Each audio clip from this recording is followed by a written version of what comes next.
Welcome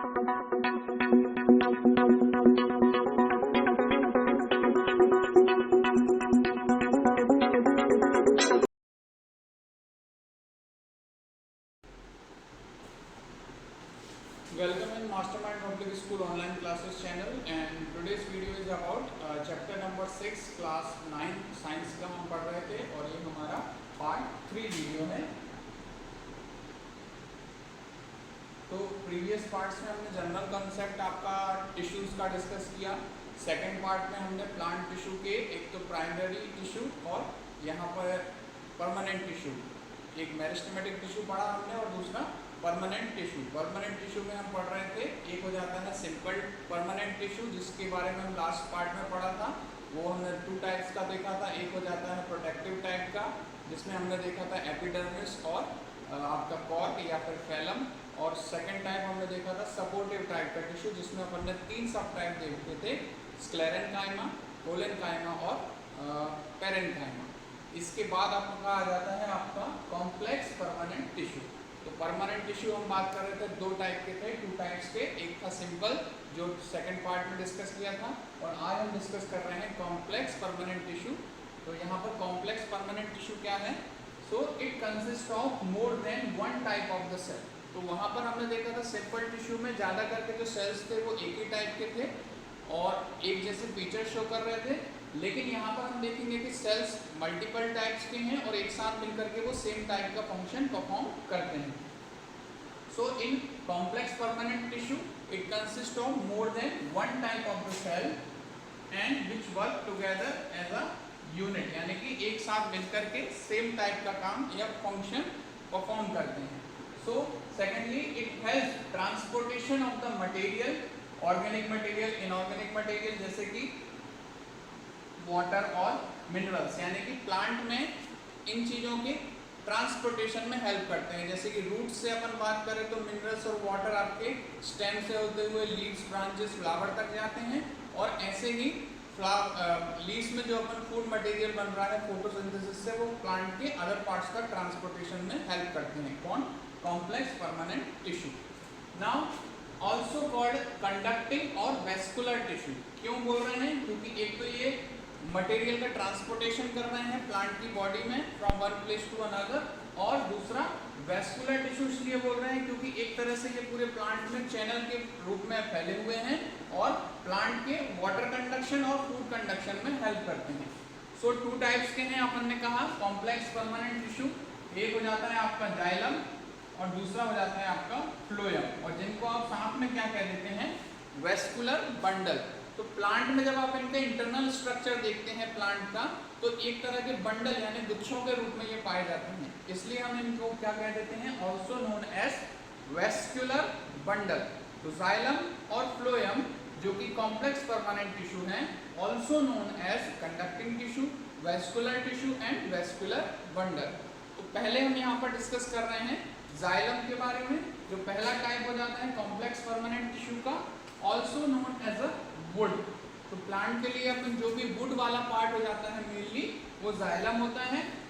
vascularisation यानी कि conduction में हेल्प करता है, और जाइलम मेनली अपन बोलते हैं वाटर और दूसरा मिनरल, इन दोनों के कंडक्शन में हेल्प करता है।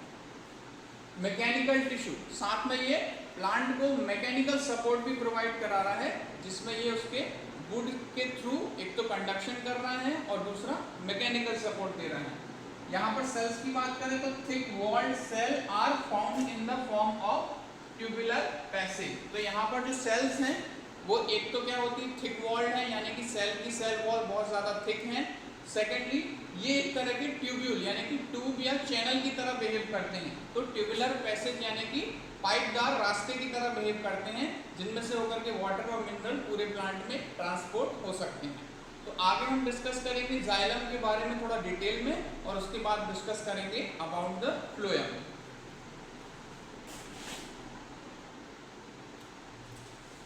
नाउ यहाँ पर हम डिस्कस कर रहे हैं जाइलम के बारे में। तो जाइलम मेनली जो है consist of 4 types of components हो जाते हैं, यानी कि जाइलम 4 टाइप्स के सेल से मिलकर के बना हुआ होता है। एक एक करके उन कंपोनेंट्स की यहाँ पर अपन डिस्कस करेंगे।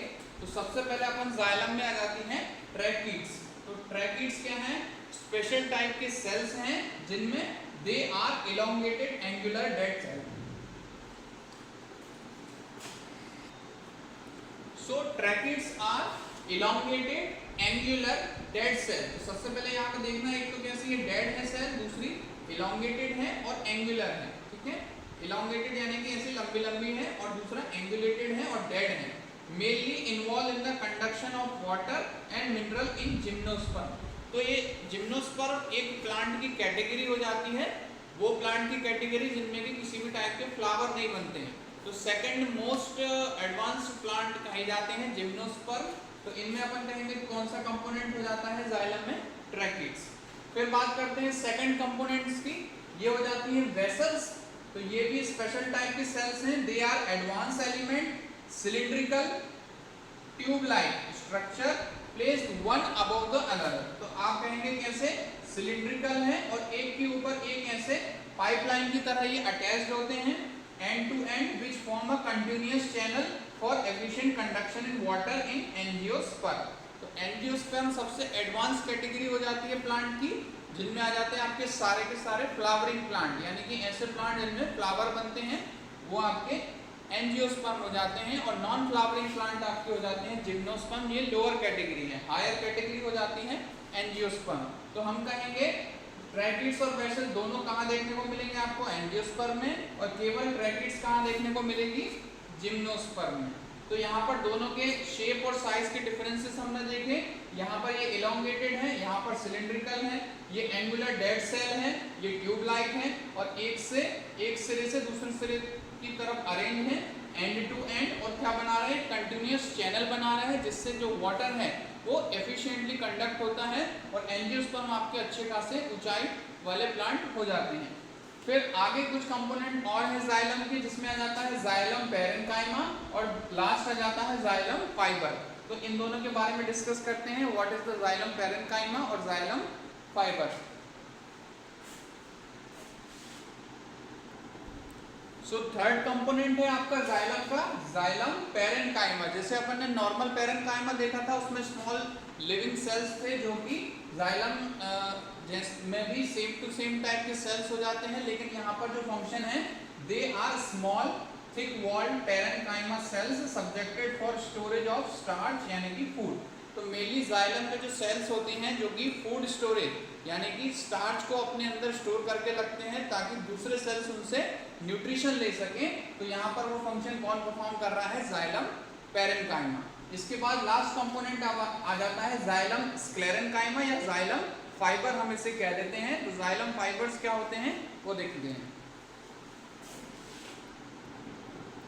सो जाइलम में लास्ट कंपोनेंट हो जाता है आपका जाइलम स्क्लेरेन्काइमा या जाइलम फाइबर्स। तो यहाँ पर देखें, they are non living fibre with thick wall and narrow cavities provide mechanical support. तो लास्ट कंपोनेंट जो है आपका जाइलम फाइबर्स क्या करता है, पहले तो ये नॉन लिविंग है, फाइबर है विद द थिक वॉल यानी कि सेल्स में वॉल कैसी है, बहुत ज्यादा थिक है, और अंदर की कैविटीज यानी जो खाली जगह है वो बहुत छोटी है, नैरो है। और क्या करता है ये, मेनली फंक्शन क्या हो जाता है इसका, provide mechanical support to the plant. तो यहाँ पर ये चारों कंपोनेंट अपन ने देखे, जिसमें से आपका ट्रैकिड्स, वेसल्स और जाइलम फाइबर्स, ये तीनों आपके डेड मटेरियल हो जाते हैं। केवल और केवल आपका जाइलम पैरेन्काइमा जो कंपोनेंट है यही आपका लिविंग सेल्स का बना होता है। तो यहाँ पर वही लिखा है, except xylem parenchyma all other components are dead, यानी जाइलम पैरेन्काइमा की सेल्स भर लिविंग होती हैं, बाकी अदर 3 कंपोनेंट्स कैसे हो जाते हैं, डेड सेल्स के बने हुए होते हैं। इसके अलावा जाइलम के कारण जो अपन बोलते हैं the annual ring present in the trunk, यानी कि जो प्लांट का आपका स्टेम या तना होता है उसको अपन जब ट्रांसफर सेक्शन करेंगे, काटेंगे, जब प्लांट आपका मैच्योर हो जाता है तो उसमें आपको वुड में प्रॉपर्ली रिंग्स दिखाई देंगे, सर्कल्स दिखाई देंगे। तो in the trunk of a tree are xylem rings. तो वो एक्चुअली किसके रिंग्स होते हैं, जाइलम्स के कंपोनेंट्स के ही रिंग होते हैं। और by counting the number of the rings we can determine the age of the tree. तो हर एक साल, एनुअल से मतलब यहाँ पर ये है, हर एक साल जब प्लांट की एज बढ़ती है तो वो रिंग फॉर्म होती हैं, और एक टाइम पीरियड के बाद जब आप ट्रंक को काट के या उसमें कुछ प्रॉपरली मेथड होते हैं उसको कैसे अपन ट्रंक को बिना नुकसान पहुंचाए उसको एक ड्रिल करके अपन पीस ऑफ वुड निकालते हैं और उसमें रिंग को काउंट करके प्लांट की एज को डिटरमाइन करते हैं और वो ड्रिलिंग के थ्रू जो पीस निकाला उसको आप वापस प्लांट में अटैच भी कर देते हैं और वो वापस से कंडक्शन शुरू हो जाता है। तो ऐसे प्लांट को नुकसान पहुंचाए बिना आप रिंग को काउंट करके प्लांट की एज को डिसाइड या डिटरमाइन कर लेते हैं। तो ये हमने देखे components of complex permanent tissue के पहले, जिसमें था जाइलम के कंपोनेंट्स के बारे में। बुक में इसके आपके डायग्राम्स है तो एक बार उन्हें देख लेते हैं। तो बुक में आपके पेज नंबर 72 पे ये डायग्राम्स है। यहाँ पर जाइलम की कंपोनेंट्स आप देख सकते हैं। पहला अपन ने पढ़ा है ट्रैकिड्स, देख सकते हैं आप ये कैसे इलोंगेटेड लंबे लंबे सेल्स हैं और बीच बीच में इनमें पोर्स बने हुए जो कि हो जाते हैं पिट्स। फिर बात करते हैं यहाँ पर वेसल्स की। तो ये एक अकेली वेसल सेल्स का डायग्राम है जिसमें आप देख सकते हैं छोटे छोटे पोर्स हैं, इनको हम बोल रहे हैं पिट्स, और ये एक के ऊपर एक ऐसे अटैच होकर के पाइपलाइन जैसा सिस्टम बनाते हैं। फिर थर्ड कंपोनेंट अपन देख रहे हैं जाइलम पेरेन्काइमा। इसमें आप देख सकते हैं इलोंगेटेड सेल हैं, इनमें साइटोप्लाज्म है, न्यूक्लियस है। दैट मीन्स ये कैसी हो जाती हैं, लिविंग सेल्स हो जाती हैं किसमें, जाइलम पेरेन्काइमा में। तो जाइलम फाइबर्स का डायग्राम यहाँ पर नहीं गिवन है। तो ट्रैकिड्स, वेसल्स और जाइलम पेरेन्काइमा ये तीनों कंपोनेंट अपन ने यहाँ पर देखे हैं। नाउ इसके बाद हम देखेंगे कंपोनेंट्स ऑफ फ्लोएम। नाउ यहाँ पर हम देख रहे हैं कंपोनेंट्स ऑफ फ्लोएम। तो यहाँ पर फ्लोएम की अपन बात करें, सो फ्लोएम कंसिस्ट ऑफ 4 एलिमेंट्स। तो phloem they also consist of both parenchyma और स्क्लेरेन्काइमेटस सेल्स। तो यहाँ पर अपन बात करें जाइलम जो है वहाँ पर सिर्फ एक कंपोनेंट अपना लिविंग था, बाकी सारे डेड कंपोनेंट हो जाते हैं। लेकिन फ्लोएम की जो बात करें यहाँ पर मोस्ट ऑफ द जो कंपोनेंट है वो आपके लिविंग हो जाते हैं, क्योंकि जैसे कि हमने पहले बताया था जाइलम वाटर कंडक्शन और मिनरल कंडक्शन में हेल्प करता है और फ्लोएम जो वो है आपका फूड कंडक्शन यानी कि फूड मटेरियल स्टार्च के कंडक्शन में हेल्प करता है। तो इस केस में सेल्स का लिविंग होना कंपलसरी हो जाता है। तो यहाँ पर कंपोनेंट्स ऑफ फ्लोएम की बात करें तो सबसे पहला आपका जाता है सीव ट्यूब या फिर सीव सेल। लोअर प्लांट्स यानी कि जिम्नोस्पर्म में हम इसे सीव सेल बोल देते हैं और यहाँ पर हायर प्लांट में इनको सीव ट्यूब बोल देते हैं। तो सीव ट्यूब नाम से पता चल रहा है they are slender tube like structure, और यहाँ की सेल्स जो होती है वो कैसी हो जाती है, सेल्स इलोंगेटेड है यानी कि लंबी लंबी है, और दूसरा थिन वॉल्ड है यानी कि इनकी जो वॉल होती है सेल वॉल वो बहुत ही थिन यानी पतली हो जाती है। The end walls of the sieve tube cells are perforated. तो यहाँ पर ये अपन देखें तो इस तरह के पाइपलाइन जैसा स्ट्रक्चर हो जाता है इनका, और इनकी जो एंड वॉल होती है जहाँ से ये दूसरे सेल से कनेक्ट होती हैं उनमें यहाँ पर होल्स होते हैं, पोर्स होते हैं, इसलिए हम इसे क्या बोल देते हैं, सीव प्लेट बोल देते हैं। बीच की जो आपकी वॉल होती है उसको हम सीव प्लेट बोल रहे हैं।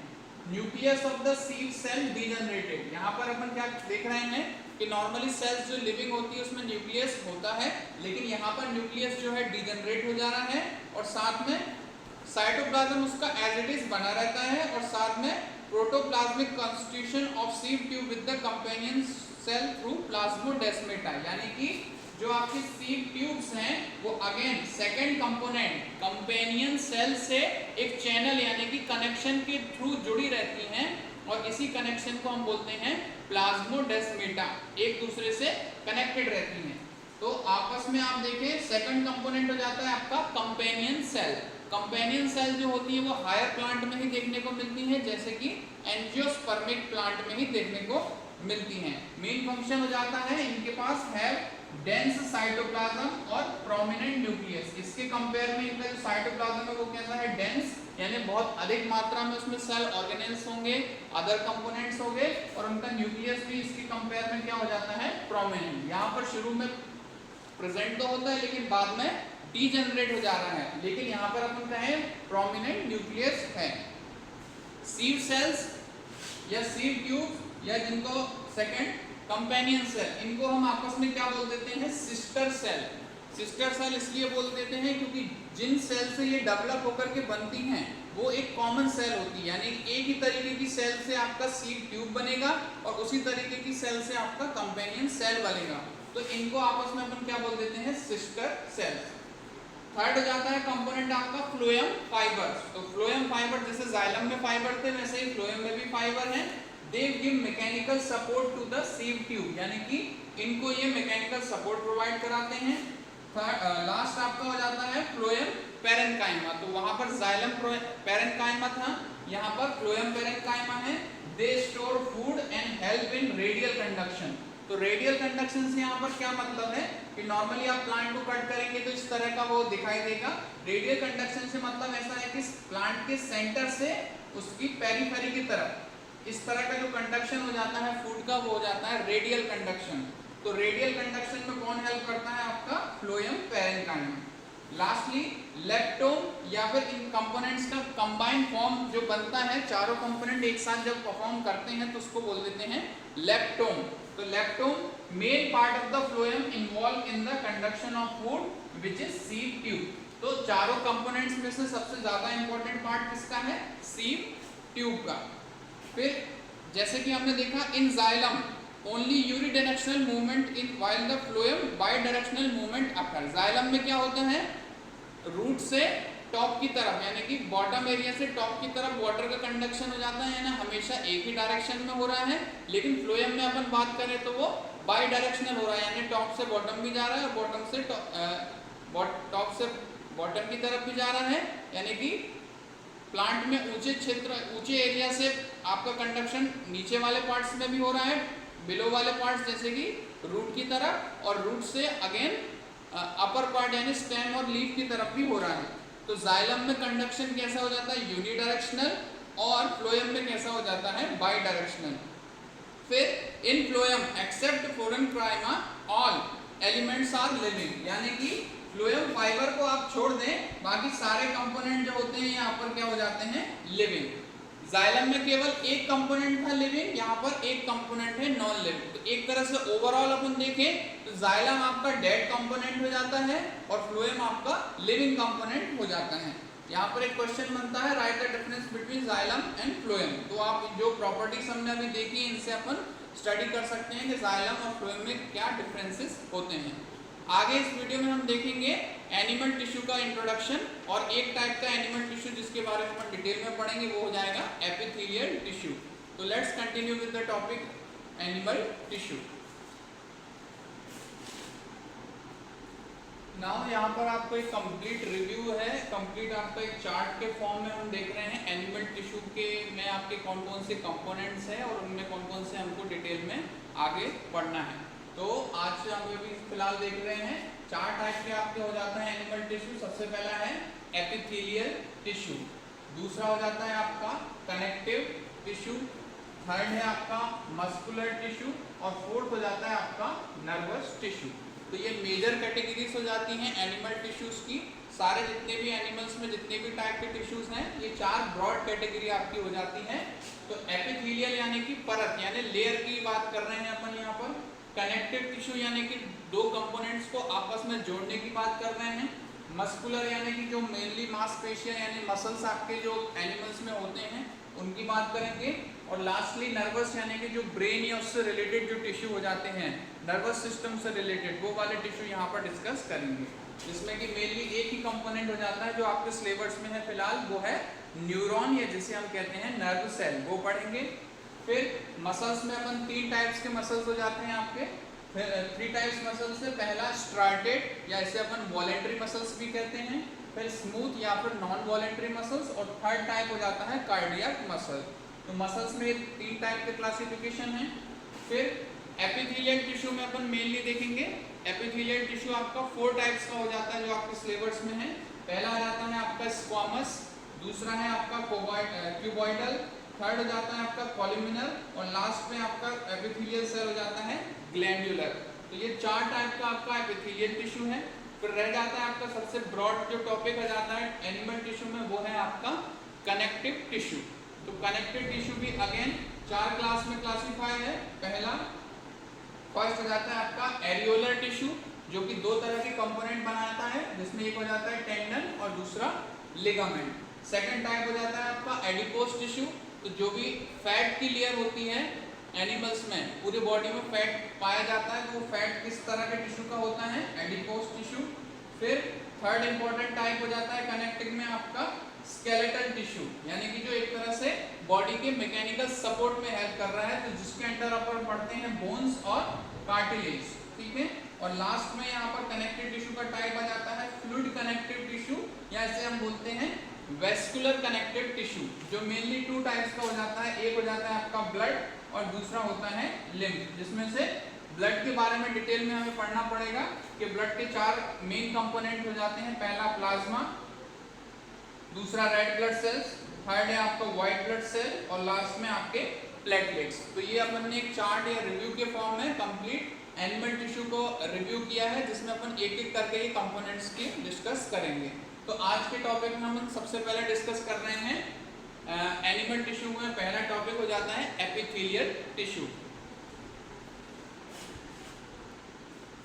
तो एनिमल टिश्यू के फर्स्ट टॉपिक अपन यहाँ पर स्टार्ट कर रहे हैं डिस्कस करना, जिसमें हो जाता है आपका पहला एपिथेलियल टिश्यू। तो यहाँ पर एपी से मतलब हो जाता है अपॉन, यानी किसी के ऊपर। तो यहाँ पर एपिथेलियल टिश्यू की बात करें तो always grow on other type of tissue, यानी कि एपिथेलियल टिश्यू हमेशा किसी दूसरे टाइप ऑफ टिश्यू के ऊपर ग्रो करता है, जैसे कि कनेक्टिव टिश्यू या मसल्स के ऊपर ये आपके अटैच मिलेगा। फिर cells are set very close to each other and tissue rest on a non cellular basement membrane, यानी जो सेल एक दूसरे से अटैच होती हैं तो वो बहुत पास पास होती हैं, क्लोज होती हैं, और सेल्स एक नॉन सेलुलर लेयर जिसे कहते हैं बेसमेंट मेम्ब्रेन, उसके ऊपर रेस्ट करती हैं, उसके ऊपर जमी हुई होती हैं, लाई करती हैं। Then blood vessels are absent. तो यहाँ पर एपिथेलियल टिश्यू में मेनली आपके ब्लड वेसल्स एब्सेंट होते हैं। नाउ तो एपिथेलियल टिश्यू जो है वो न्यूट्रिएंट और ग्रोथ के लिए कहाँ से अपना न्यूट्रिएंट लेता है, वो नीचे मौजूद यहाँ पर जो कनेक्टिव टिश्यू होता है, कनेक्टिव टिश्यू में आपके ब्लड वेसल्स होती हैं, वहां से न्यूट्रिशन बेसमेंट मेम्ब्रेन से होते हुए एपिथेलियल सेल्स की तरफ जाता है। तो यहाँ पर ब्लड वेसल एब्सेंट हो जाती हैं। It covers all the organs, lines the cavities of the hollow organs like stomach, यानी कि ये बॉडी के कवर करने का पार्ट का फंक्शन परफॉर्म करता है। तो एपिथेलियल टिश्यू आउटर बॉडी हो चाहे इनर लाइनिंग, आउटर बॉडी यानी कि आपकी स्किन की बात कर रहे हैं हम, और इनर लाइनिंग यानी जैसे कि आपकी जो ईसोफेगस होती है खाने की लाइनिंग, या स्टमक हो जाता है उसके अंदर की लाइनिंग, इंटेस्टाइन, और बात करें दूसरे अदर जो ऑर्गन्स होते हैं उनकी लाइनिंग यानी अंदर की जो लेयर होती है उसको कवर करने का पार्ट आपको कौन करना है, एपिथेलियल टिश्यू। तो एक तरह से इसका जो मेन फंक्शन हो जाता है वो इट्स प्राइमरी क्या हो जाता है, प्रोटेक्टिव इन नेचर, यानी कि ये एक तरह से अंदर जो आपके इनर टिश्यू होते हैं उनको प्रोटेक्शन देने का काम करती हैं। तो एपिथेलियल टिश्यू जैसे बॉडी कैविटी की बात करें अपन, जैसे कि ओरल कैविटी में भी है, स्टमक में भी है, और भी अंदर की जितनी लाइनिंग होती है आपकी बॉडी की, उसमें आपका एपिथेलियल टिश्यू किसी न किसी टाइप का मौजूद होता है। सबसे कॉमन एग्जांपल अपन देखेंगे एपिथेलियल टिश्यू का, तो आपका हो जाता है स्किन। स्किन की जो लेयर होती है वो मेनली आउटर मोस्ट लेयर जो होती है वो एक तरह का एपिथेलियल टिश्यू हो जाता है। नाउ यहाँ पर अपन एक एक करके एपिथेलियल टिश्यू के टाइप्स की बात करेंगे। नाउ यहाँ पर अपन टाइप्स की बात करें एपिथेलियल टिश्यू की, तो ये मेनली दो बेसिस पे अपन देख सकते हैं एपिथेलियल टिश्यू को, कि एक तो हो जाती है number of the layer of the cell, कि एपिथेलियल टिश्यू में सेल्स की लेयर कितनी है, उस बेसिस पे मेनली 3 टाइप्स का हो जाता है। पहला हो जाता है सिंपल, यानी कि एक सिंगल लेयर की सेल लेयर होगी, ठीक है, यानी कि ओवरऑल सेल की सिंगल लेयर मौजूद होगी, तो वो हो जाएगा आपका सिंपल एपिथेलियल। फिर अगर एक से ज्यादा लेयर हो जाती है तो उसको हम बोल रहे हैं स्ट्रेटिफाइड, यानी कि मल्टी लेयर्ड, यानी कि एक से ज्यादा लेयर हो जाती है कोशिकाओं यानी सेल्स की। फिर एक और टाइप आ जाता है जिसे हम बोलते हैं ट्रांजिशनल। ट्रांजिशनल का मतलब ये है कि मेनली ये होता तो सिंगल लेयर है, लेकिन देखने पर आपको ऐसा लगेगा कि सेल्स आपकी मल्टी लेयर्ड हैं, तो इसको अपन बोल देते हैं स्यूडो, यानी कि छलावा।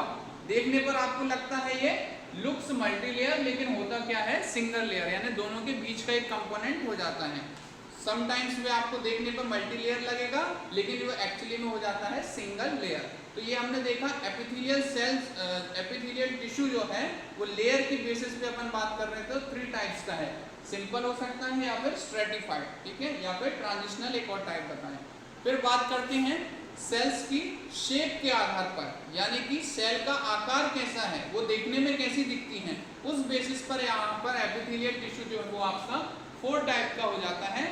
On the basis of shape of the cell, इस शेप ऑफ द सेल के आधार पर कितने टाइप का है? 4। पहला स्क्वामस सेल, पहला हो जाता है स्क्वामस एपिथेलियल टिश्यू, दूसरा हो जाता है क्यूबॉइडल एपिथेलियल टिश्यू, फिर कॉलुमिनर एपिथेलियल टिश्यू और लास्ट में सिलिएटेड एपिथेलियल टिश्यू। तो ये आपका सेल्स के शेप के बेसिस पे अपन ने देखा कि एपिथेलियल टिश्यू 2 टाइप्स का हो जाता है। तो यहाँ पर इंडिविजुअली भी आपके 2 टाइप्स हो जाएंगे। कैसे? एक स्क्वामस तो है लेकिन कैसा है? सिंपल है। फिर स्क्वामस है, फिर कैसा है? स्ट्रेटिफाइड है। तो इंडिविजुअली भी इनके 2 टाइप्स हो जाएंगे on the basis of layer. फिर क्यूबॉइडल है तो सिंपल क्यूबॉइडल है या फिर सिंपल स्ट्रेटिफाइड है। फिर ऐसे ही कॉलुमिनर है तो कॉलुमिनर सिंपल कॉलुमिनर है या फिर स्ट्रेटिफाइड कॉलुमिनर है। तो ये इंडिविजुअली भी इनके 2 टाइप्स हो जाते हैं। नाउ अपन एक एक करके इन कंपोनेंट्स की कुछ फैक्ट देखते हैं कि कैसे इनको शेल के शेप के बेसिस पे डिवाइड किया गया है। तो यहाँ पर डायग्राम में थोड़ा समझने की कोशिश करें। सिंपल स्क्वामस आपका ये सिंगल लेयर का हो जाएगा और स्ट्रेटिफाइड में आप देख सकते हैं मल्टी लेयर है। ऐसे ही सिंपल क्यूबॉइडल में एक सिंगल लेयर है और सेल का शेप कैसा है? क्यूब के जैसा है। यहाँ पर स्ट्रेटिफाइड क्यूबॉइडल में देखेंगे तो मल्टी लेयर है और सेल का शेप आपका क्यूब यानी कि आपके जो छोटा सा घन के शेप का हो जाता है। फिर थर्ड में अपन देखेंगे कॉलम जैसे यानी खंबे की जैसे सेल्स हो जाती हैं और एक सिंगल लेयर है तो सिंपल कॉलुमिनर। इसके अलावा आपका एक हो जाता है स्यूडो स्ट्रेटिफाइड कॉलुमिनर, यानी देखने में कैसा लगेगा? ये स्ट्रेटिफाइड लेकिन होता कैसा है? सिंपल। एक हो जाता है जो मैंने बताया था ट्रांजिशनल, तो ये भी बीच के कंपोनेंट की तरह बिहेव करता है। नाउ यहाँ पर पहले टाइप का हम डिस्कस कर रहे हैं स्क्वामस एपिथेलियल सेल। तो जैसे नाम सजेस्ट करता है, also called pavement epithelium. Pavement यानी कि जो फ्लोर में जैसे टाइल्स बिछे होते हैं और एक दूसरे से कनेक्टेड रहते हैं, जुड़े रहते हैं टाइटली, तो वैसे ही यहाँ पर cells arrange end to end like tiles on the floor. यानी कि साइड से आप इनको देखेंगे तो ये आपको इस तरह की सेल्स दिखाई देंगे। साइड व्यू देखेंगे यानी ट्रांसवर्स सेक्शन में आप देखेंगे तो एपिथेलियल सेल आपको इस तरह से दिखाई देंगे। Cells are polygonal in the surface view, और अगर आप ऊपर से देखेंगे तो ये आपको ऐसे पॉलीगोनल सेल्स दिखाई देंगे, यानी कि इनका कोई प्रॉपर शेप नहीं होता है। देखने में साइड से देखने में आपको टाइल की तरह चपटे दिखेंगे और ऊपर से देखने में जैसे आपको पॉलीगोनल दिखेंगे। They form delicate lining of the cavity. तो बॉडी में अलग अलग जो आपकी खाली जगह होती हैं उनमें एपिथेलियल टिश्यू कौन सा? स्क्वामस एपिथेलियल उनको कवर करता है। जैसे माउथ के अंदर, आपका फूड पाइप के अंदर, ईसोफेगस में, नोज के अंदर की जो लाइनिंग हो जाती है, फिर वो कैविटी या खाली जगह जहां पर आपका हार्ट मौजूद होता है, पेरिकार्डियम, और लास्टली आपका जो लंग्स के अंदर की जो खाली जगह होती है जिनको अपन बोलते हैं एल्वियोलाई, इनके अंदर भी आपको कौन सा टिश्यू देखने को मिलेगा? Squamous epithelium. फिर जैसे हमने बात करी थी स्किन के केस में, तो epithelial cell are arranged in many layer, और उन लेयर्स को अपन क्या बोल देते हैं? Stratum, to prevent wear and tear in skin. तो स्किन के केस में जो एपिथेलियल हो जाता है कौन सा? Squamous epithelium. ये कैसा हो जाता है? मल्टी लेयर हो जाता है, और इसको अपन बोलते हैं स्ट्रैटम, लेयर्स को।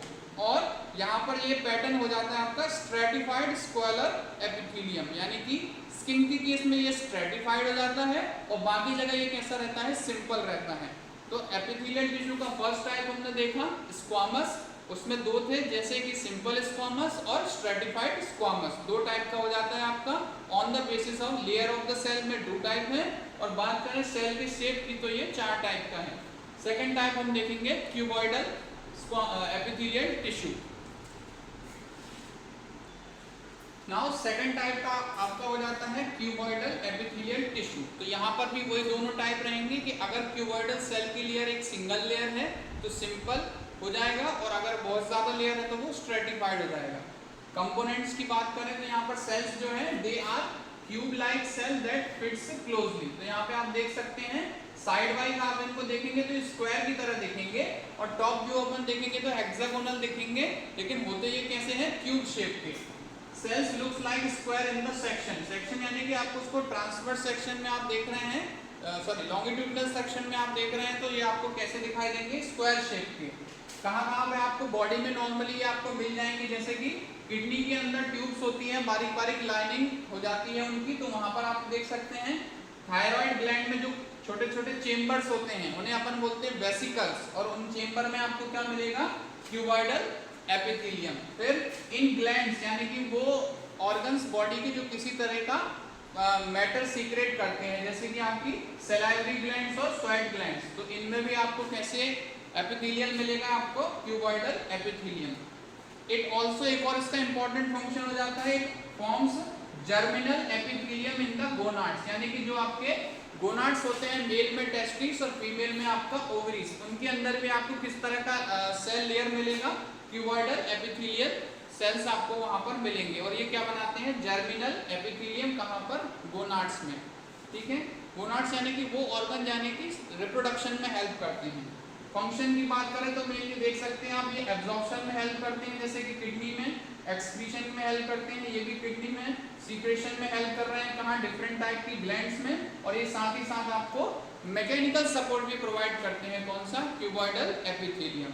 फिर आपका थर्ड टाइप आ जाता है, जो हो जाता है कॉल्यूमिनर एपिथेलियम। तो थर्ड टाइप आपका हो जाता है यहाँ पर कॉल्यूमिनर एपिथेलियम। तो कॉल्यूमिनर मींस यहाँ पर हो जाता है पिलर लाइक एपिथेलियम, यानी यहाँ के जो सेल्स हो जाते हैं वो आपके कैसे रहेंगे, सेल्स पिलर यानी लंबे खंभों की तरह आपके सेल्स हो जाते हैं, पिलर लाइक हो जाते हैं। अगेन यहाँ पर अगर सिंगल लेयर मौजूद होगी तो अपन उससे बोलेंगे सिंपल कॉल्यूमिनर एपिथेलियल टिश्यू, और एक से ज्यादा अगर लेयर हो जाती है तो उसको बोलते हैं स्ट्रेटिफाइड कॉल्यूमिनर एपिथेलियल टिश्यू। तो लेयर के बेस पे अलग क्लासिफिकेशन है, और यहाँ पर अपन देख रहे हैं सेल के शेप यानी कि उनके आकार या आकृति के बेस पर। तो यहाँ पर शेप कैसा हो जाता है, pillar like. It forms the lining of stomach, यानी कि आपके जो स्टमक के अंदर का जो लेयर होता है वहां पर सेल्स ऐसी रहती हैं। स्मॉल इंटेस्टाइन और कोलन वाले पार्ट, लार्ज इंटेस्टाइन का कोलन वाला पार्ट और स्मॉल इंटेस्टाइन में अंदर आपको इस तरह की लाइनिंग दिखाई देगी। तो यहाँ पर ये दो टाइप्स के हो जाते हैं कॉल्यूमिनर, या तो ये इस तरह से सिंपल कॉलम जैसे सेल्स हो जाते हैं, या फिर कई बार इनमें कॉल्यूमिनर सेल्स में एक तरह के फिंगर लाइक प्रोजेक्शंस, यानी कि उंगली के जैसे आपको प्रोजेक्शंस मिलते हैं, इन्हें हम क्या बोल देते हैं, माइक्रोविलाई। इस तरह से ये माइक्रोविलाई के प्रेजेंस के कारण कॉल्यूमिनर एपिथेलियम एब्जॉर्प्शन यानी कि चीजों को सोखने में हेल्प करता है, जैसे कि डाइजेशन के बाद न्यूट्रिएंट के एब्जॉर्प्शन में ये आपकी कॉल्यूमिनर सेल्स जिनमें माइक्रोविलाई होती हैं वो आपके एब्जॉर्प्शन में हेल्प करती हैं। फोर्थ टाइप हो जाता है आपका सीलिएटेड एपिथेलियम। तो सीलिएटेड से यहाँ पर क्या मतलब है, सेल में भी आपकी या तो क्यूबॉइडल होगी या फिर कॉलम की शेप की होगी। तो शेप के अकॉर्डिंग तो ये कॉलमिनर क्यूबॉइडल भी हो सकता है और कॉलमिनर भी हो सकता है, लेकिन स्पेसिफिक फंक्शन क्या हो जाता है, ऑन द फ्री सरफेस, यानी कि इन सेल्स की जो फ्री सरफेस होती है वहां पर प्रोटोप्लाज्मिक आउटग्रोथ यानी इनके साइटोप्लाज्म के बाहर एक तरह की आउटग्रोथ होती है, और आउटग्रोथ को हम क्या बोल देते हैं, सीलिया। इसी सीलिया के बेस पर इनका नामकरण हुआ है ciliated. They help in the movement. तो इन सीलिया में क्या होता है, एक तरह का आपका इस तरह का ब्रश की तरह मूवमेंट होता है, और ये बॉडी में किसी भी तरह के कंपोनेंट्स को मूव करने में हेल्प करती हैं। तो एक तरह से सीलिएटेड एपिथेलियम के कारण बॉडी के अंदर मूवमेंट, जैसे कि नोज के अंदर की लाइनिंग, फिर रिप्रोडक्शन सिस्टम में अपन देखिए फैलोपियन ट्यूब के अंदर की लाइनिंग, तो इस तरह की जहां पर भी मूवमेंट वाले इश्यू होते हैं, जैसे कि किडनी के अंदर के भी कुछ जगहों पर क्या पाए जाते हैं, सेल्स में सीलिया। तो इस तरह का जो एपिथेलियम हो जाता है उसे अपन बोलते हैं सीलिएटेड एपिथेलियम। इसमें एक टाइप और है जिसको हम बोलते हैं ग्लैंडुलर एपिथेलियम। तो ग्लैंडुलर से क्या मतलब है, जहां पर किसी भी टाइप के ग्लैंड्स होते हैं जो कि किसी टाइप का सीक्रेशन कर रहे हैं, यानी कोई मैटर को बाहर निकाल रहे हैं, वहां पर जो एपिथेलियम हो जाता है वो अपन उसको ग्लैंडुलर एपिथेलियम कह देते हैं। तो यहाँ पर अभी वीडियो में हमने जो सारे टाइप्स देखे हैं, स्क्वामस एपिथेलियम, क्यूबॉइडल, कॉल्यूमिनर और सीलिएटेड, ये आपके मेजर टाइप हो जाते हैं एपिथेलियल टिश्यू के। इस चैप्टर के अगले पार्ट वीडियो में हम देखेंगे कनेक्टिव टिश्यू के बारे में, मस्कुलर टिश्यू और नर्वस टिश्यू के बारे में। तो यहाँ पर अपने जो एक कंपोनेंट देखें, इनके डायग्राम आपको बुक में मिलेंगे, एक बार बुक से देखें, वीडियो देखें और उसके बाद इनको एक बार स्टडी करें बुक से डिटेल जो भी आपको दिया गया है। नाउ आज यहाँ पर ये वीडियो अपन यहीं समाप्त करते हैं। नेक्स्ट पार्ट में हम देखेंगे कनेक्टिव टिश्यू, मस्कुलर टिश्यू और नर्वस टिश्यू के बारे में। So thanks for watching today's video. Kindly do share and like our video and subscribe our channel Mastermind Public School and study well.